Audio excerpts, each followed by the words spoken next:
Bienvenidos a las noticias de cada día para gente despierta. Hoy es martes 30 de septiembre de 2025.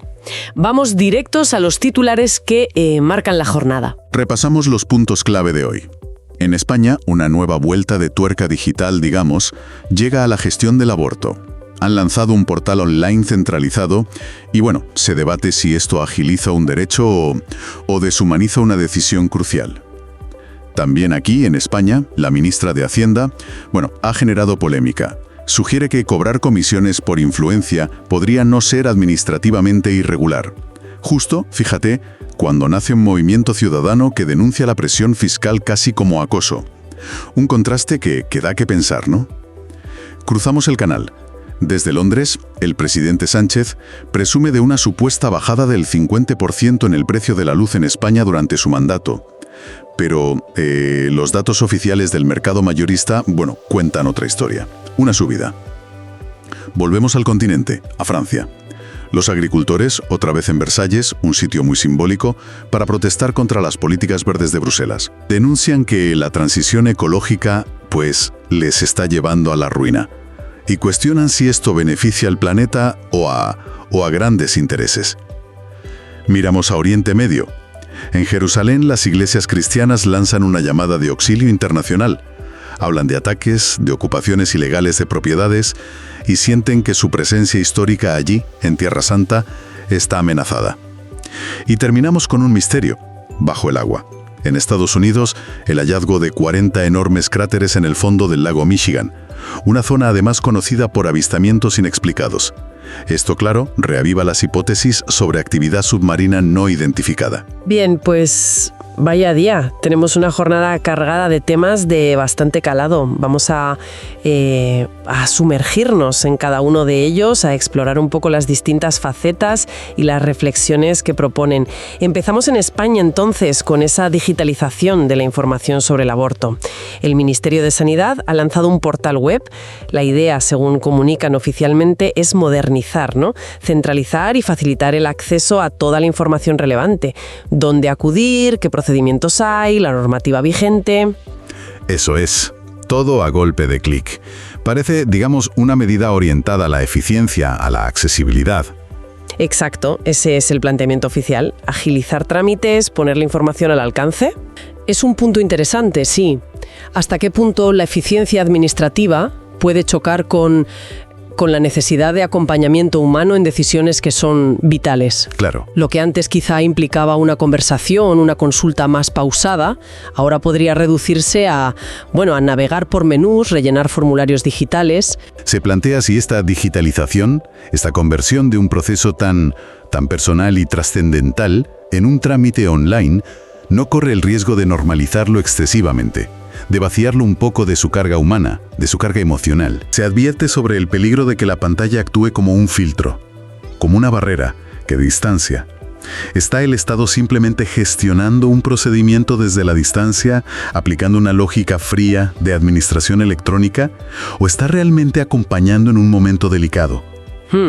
La preocupación que se expresa es que, bajo esa apariencia de modernidad, de progreso digital, se imponga una visión puramente funcional, casi burocrática, sobre algo que afecta a lo más íntimo de la vida y la conciencia. ¿Se trata solo de facilitar el ejercicio de un derecho? ¿O se corre el riesgo de banalizar actos con consecuencias profundas y duraderas? Actos que dejan una huella imborrable. ¿Puede la eficiencia digital llevarnos a perder sensibilidad? Esa es la cuestión de fondo que se plantea. No se trata de oponerse a la tecnología en sí, sino de reflexionar sobre su aplicación en ámbitos tan sensibles. La inquietud es si estamos, sin darnos cuenta, entrenando a la sociedad para aceptar que incluso las decisiones más profundas pueden resolverse como un trámite administrativo más. ¿Como si fuera pedir cita en el médico? Algo así, diluyendo la conciencia y la dimensión humana en el proceso digital. Una cosa es informar y otra muy distinta es acompañar. La reflexión apunta a si esta digitalización podría estar, desdibujando esa frontera. Seguimos en España, pero cambiamos radicalmente de tercio. Unas declaraciones de la ministra de Hacienda, María Jesús Montero, han levantado bastante polvareda. Ha afirmado que es posible cobrar comisiones por vender influencia, por hacer de conseguidor, sin que eso implique necesariamente una irregularidad administrativa. Se pueden obtener mordidas vendiendo la influencia que uno puede ejercer sin que eso haya implicado una irregularidad en el proceso administrativo. O sea, esto es como si uno pues le dice a otro, oiga, no te preocupes que te voy a preparar lo tuyo, luego oye que lo tuyo ya está, cuando el proceso ha sido absolutamente regular y no ha habido ningún tipo de desviación sobre la ley de contrato. Es que esto podría interpretarse como, como una puerta abierta a justificar o al menos a quitar hierro a prácticas que rozan o entran de lleno en la corrupción, siempre que los procedimientos administrativos se hayan seguido formalmente, claro. O sea, separar la ética de la legalidad administrativa. Eso parece sugerir. Y lo llamativo es el contexto en el que surgen estas declaraciones. Casi al mismo tiempo se ha presentado en Madrid una nueva asociación. Se llama Movimiento Contribuyentes en Acción. Ajá. Y su objetivo es muy claro, defender a los ciudadanos de lo que consideran abusos, persecuciones y coacciones por parte de la agencia tributaria. El contraste es notable, sí. Por un lado, una figura del gobierno sugiriendo que ciertas prácticas de tráfico de influencias podrían no ser administrativamente sancionables si se hacen bien, desde el punto de vista formal. ¿Y por otro? Por otro, ciudadanos que se organizan porque se sienten precisamente acosados por el aparato fiscal del Estado, denunciando arbitrariedad y un uso coercitivo de sus herramientas. Esto genera una tensión evidente. Las preguntas que se plantean son directas. ¿Con qué autoridad moral puede el Estado exigir una pulcritud fiscal absoluta al ciudadano común, hasta el punto de generar asociaciones de defensa, si desde altas instancias parece minimizarse o justificarse el cobro de comisiones por favores, por influencia? Exacto. Se cuestiona la coherencia del sistema. ¿Qué legitimidad tiene un ministerio para perseguir con celo, según denuncian estos contribuyentes, hasta el último céntimo de un autónomo o una pequeña empresa, mientras parecen normalizar o encontrar encaje administrativo a que la élite política o económica trafique con influencias? ¿Es la ley igual para todos en su aplicación y en su interpretación? Esa es la pregunta que flota. Exacto. La reflexión que se deriva de esta yuxtaposición es bastante incómoda, la verdad. Sugiere que podríamos estar ante un sistema donde la vara de medir no es la misma para los de arriba que para los de abajo. Se plantea si la presión fiscal sobre el ciudadano y la posible tolerancia hacia ciertas prácticas de influencia en las élites no son, en el fondo, dos caras de la misma moneda. Un modelo que exprime al contribuyente mientras normaliza o busca vericuetos legales para lo que tradicionalmente se considera corrupción. Y va un paso más allá, incluso. Sí, sugiriendo que la verdadera irregularidad podría ser este doble rasero, esta disonancia entre el discurso oficial de justicia fiscal y la percepción de arbitrariedad y trato desigual. Se pone en duda si el objetivo último es la justicia fiscal o simplemente un control recaudatorio que es estricto con el débil y potencialmente laxo con el poderoso. La conclusión que se extrae es dura. Se estaría castigando abajo lo que arriba se justifica administrativamente. Y eso erosiona la confianza en la equidad del Estado, claro. Totalmente. Dejamos España por un momento y nos vamos a Londres. Allí, en una conferencia internacional, el presidente del gobierno español, Pedro Sánchez, realizó una afirmación bastante rotunda sobre la energía. Dijo que durante su mandato, el precio de la electricidad en España se había reducido a la mitad, un 50%. Sí, y en un foro internacional. El problema es que, al contrastarla con los datos oficiales del Operador del Mercado Ibérico de Energía, OMIE, que es la referencia del mercado mayorista, pues las cifras no cuadran. ¿No cuadran? No. Si tomamos como referencia el inicio de su mandato en 2018, el precio medio anual rondaba los 57 euros por megavatio hora. Si miramos los datos más recientes de 2025, el precio medio se sitúa en torno a los 64 euros por megavatio hora. O sea, que según esos datos oficiales del mercado mayorista, no solo no ha habido una bajada del 50%, sino que ha habido una subida. Exacto, una subida en torno al 12%. ¿Un 12%? Menuda diferencia con el 50% de bajada. Es enorme. Es una diferencia sustancial, sí. No es una cuestión de matices. Es la diferencia entre la afirmación política y los registros oficiales del mercado. Hay que recordar, eso sí, que el precio mayorista no es exactamente el precio final de la factura, que incluye otros costes. Claro, impuestos, peajes. Eso es. Pero es el componente fundamental y el que marca la tendencia. ¿Y qué consecuencias se extraen de esta situación? Más allá del dato en sí, que ya es relevante porque hablamos de la factura de la luz, algo que afecta directamente al bolsillo de ciudadanos y empresas. Pues la consecuencia más inmediata que se señala es un golpe a la credibilidad. Cuando un líder político presenta en un escenario internacional cifras que aparentemente contradicen los datos oficiales sobre un tema tan crucial y que ha generado tanta preocupación social, pues se siembra la duda. Claro. Lleva a preguntarse si la gestión política se comunica con base en hechos verificables o si se prioriza la construcción de un relato favorable, especialmente de cara al exterior.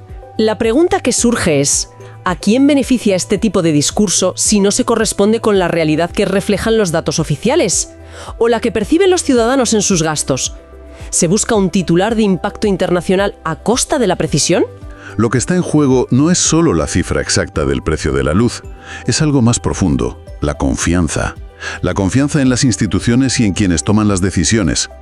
Cuando los datos, las estadísticas, parecen convertirse en herramientas flexibles de comunicación política, usadas más para la propaganda que para informar con rigor, se corre el riesgo de generar una desconexión entre la política y la realidad percibida. Y esa desconexión, esa oscuridad informativa, puede ser tan perjudicial socialmente como la propia subida de la luz. Nos trasladamos ahora a Francia, concretamente a Versalles, un lugar con una carga histórica y simbólica enorme, ¿verdad?, frente al cual se han vuelto a concentrar cientos de tractores y agricultores. No es la primera vez que vemos estas imágenes. Efectivamente, Versalles como símbolo del poder central, frente al que protesta el campo. Y como bien dices, no es un fenómeno nuevo ni exclusivamente francés. Lo que vemos en Versalles es un síntoma, una manifestación más del hartazgo que recorre el sector agrario en toda Europa. Las protestas se dirigen principalmente contra las normativas medioambientales que emanan de Bruselas, la llamada Agenda Verde Europea. ¿Cuáles son las quejas concretas? ¿Qué argumentan los agricultores? Denuncian que estas políticas les están asfixiando económicamente. Hablan de un aumento desmedido de la burocracia, de exigencias que encarecen enormemente los costes de producción. Por ejemplo, Pues nuevos fertilizantes, técnicas de cultivo, normas de bienestar animal, reducción de fitosanitarios, la obligación de dejar tierras en barbecho. Y todo esto, según ellos, recorta drásticamente sus márgenes de beneficio. Los deja en una situación de inviabilidad. y las consecuencias son visibles, ¿no?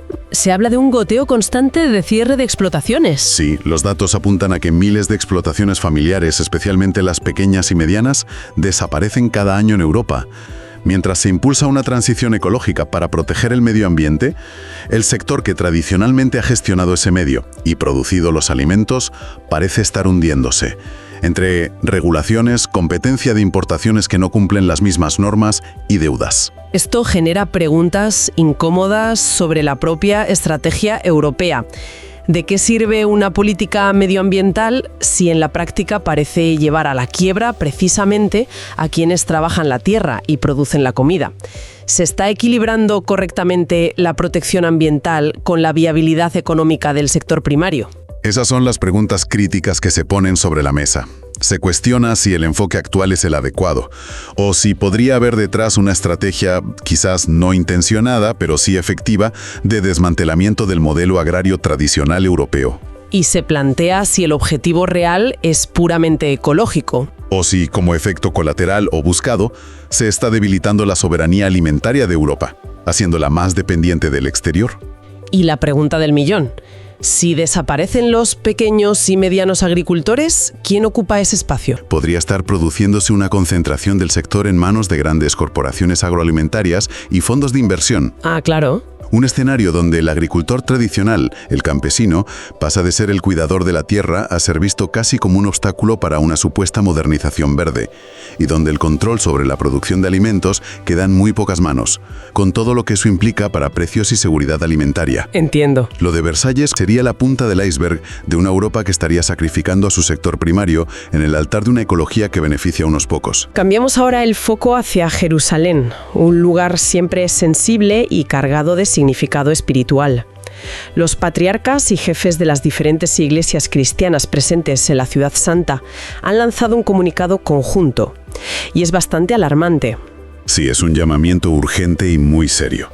Denuncian lo que describen como una escalada de ocupaciones ilegales, robos de propiedades, intimidaciones, agresiones físicas y verbales, centradas especialmente en el barrio armenio de la Ciudad Vieja, pero que reflejan una presión creciente sobre la presencia cristiana en general. Afirman que la situación se ha vuelto insostenible. Y lo más significativo quizás es a quien dirigen su llamada. No es solo una queja a las autoridades locales, ¿verdad? Exacto. Sienten que el Estado de Israel no está garantizando adecuadamente la protección de las comunidades y los lugares santos cristianos. Por eso han hecho un llamamiento directo a la intervención de la comunidad internacional. Piden ayuda explícita a países de tradición cristiana y a organismos internacionales para que presionen y actúen. Eso revela una profunda pérdida de confianza en los mecanismos de protección internos. Totalmente. Que los líderes de comunidades que llevan siglos allí tengan que pedir auxilio internacional es desde luego una señal muy potente de la gravedad que perciben. ¿Qué consecuencias tiene esto para Jerusalén? Las implicaciones son enormes. Jerusalén no es solo una ciudad, es un símbolo universal, un corazón espiritual para 3 religiones monoteístas.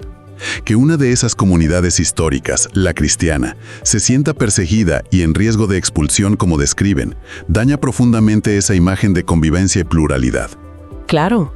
Lo sagrado, parece decir el comunicado, está siendo arrinconado por la fuerza, por intereses que van más allá de lo religioso. Y surgen preguntas inevitables. ¿Cómo es posible que esto esté ocurriendo en pleno siglo XXI? En un lugar tan observado internacionalmente. ¿Qué hay detrás de estos ataques y esta presión sobre las propiedades cristianas? ¿Son actos vandálicos aislados o responden a intereses políticos o inmobiliarios más organizados que buscan, desplazar a estas comunidades? Esas son las preguntas clave. El comunicado de los líderes cristianos apunta a una pauta, no a incidentes aislados. También se cuestiona en el análisis la reacción, o la falta de ella, por parte de muchos gobiernos occidentales. Gobiernos que a menudo se presentan como defensores de la libertad religiosa. Se percibe un cierto silencio o una respuesta muy tibia ante una situación que amenaza la presencia continua del cristianismo en su propio lugar de origen. La reflexión final que se desprende es ciertamente sombría. Sí, sugiere que Jerusalén, en lugar de ser ese faro de coexistencia y espiritualidad, corre el riesgo de convertirse cada vez más en un campo de batalla, donde priman la política, el control territorial y la especulación. Un lugar donde la fe y la historia están siendo subordinadas a dinámicas de poder y apropiación. Terrible. La llamada de auxilio de las iglesias sería un grito desesperado para evitar que la cuna del cristianismo se vacíe de cristianos. Viajamos a Estados Unidos, a las profundidades de uno de los grandes lagos, el lago Michigan. Un descubrimiento científico ha captado la atención. Se han confirmado unas 40 estructuras circulares de gran tamaño en el lecho del lago. Así es. Hablamos de formaciones notables, algunas con diámetros que alcanzan los 180 metros y profundidades de hasta 12 metros. Son como cráteres o depresiones circulares. La explicación científica preliminar, la oficial, apunta a procesos geológicos naturales. ¿Cómo qué? Podrían ser sumideros formados por la disolución de rocas subyacentes, colapsos del terreno o incluso marcas dejadas por la actividad glacial y pasada, cosas así. Sin embargo, este hallazgo ha venido a echar más leña al fuego de una vieja historia relacionada con el lago Michigan, ¿no? No es un lago cualquiera en términos de fenómenos extraños. Exactamente. El lago Michigan es históricamente uno de los puntos calientes de avistamientos de ovnis, objetos voladores no identificados, en Estados Unidos. Hay décadas de reportes de luces extrañas, objetos voladores con movimientos imposibles.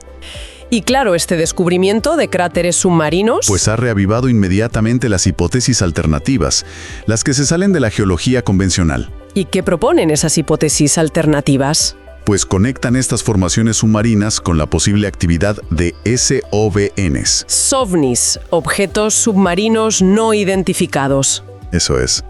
La idea, sostenida por muchos investigadores de estos fenómenos, es que si hay objetos no identificados volando sobre el lago, quizás también los haya operando bajo el agua, o entrando y saliendo de ella. Y estos cráteres para ellos podrían ser evidencias de esa actividad, bases, puntos de entrada, salida o marcas dejadas por algún tipo de tecnología desconocida. Así que tenemos dos lecturas completamente distintas para el mismo fenómeno físico. La explicación geológica natural Y la hipótesis de una conexión con fenómenos anómalos reportados en la zona. correcto. Las preguntas que esto suscitan son fascinantes, la verdad. ¿Podría haber una relación real entre estas estructuras geológicas y los persistentes reportes de ovnis? ¿O podrían ser algo más? Un indicio tangible de algo que no entendemos. ¿Por qué la exploración y el estudio de los misterios que albergan nuestros propios océanos y grandes lagos parecen, en cierto modo, un terreno más tabú o menos financiado para la investigación de anomalías que la búsqueda de vida o señales en el espacio exterior? Es verdad, parece que nos cuesta más mirar hacia abajo, a lo desconocido en nuestro propio planeta. Interesante punto. La acumulación de testimonios y estadísticas de avistamientos en el área del lago Michigan es tal que ignorar por completo la posibilidad de una conexión podría ser un sesgo. Mientras no se investiguen estas formaciones submarinas con una mente abierta a todas las posibilidades, incluyendo las más extrañas, Seguirá la duda. seguirá flotando la pregunta de si lo que se oculta en esas aguas es solo geología o quizás algo que desafía nuestra comprensión actual del mundo o de quién más podría estar aquí. Y con ese misterio bajo las aguas del lago Michigan, concluimos nuestro repaso de hoy. Gracias por acompañarnos cada día y estar presentes. Nos hacen el favor de dar me gusta a este video. Es su gran gesto para el despertar global. Les deseamos un hermoso y pacífico día. Hasta pronto. ¿Quieres aprender a conectar con la sabiduría de tu alma? Ya están abiertas las inscripciones para el Diplomado Lector de Registros Akáshicos, Generación 17. Iniciamos en octubre de 2025, en vivo por Zoom, con la guía de Ana Miotti, que cuenta con 18 años de experiencia enseñando a canalizar la energía de los registros akáshicos. Tu alma ya conoce el camino y las respuestas que necesitas para transformar tu vida. Inscríbete ahora en www.anamiotti.com o escribe al +52 555 505 4123.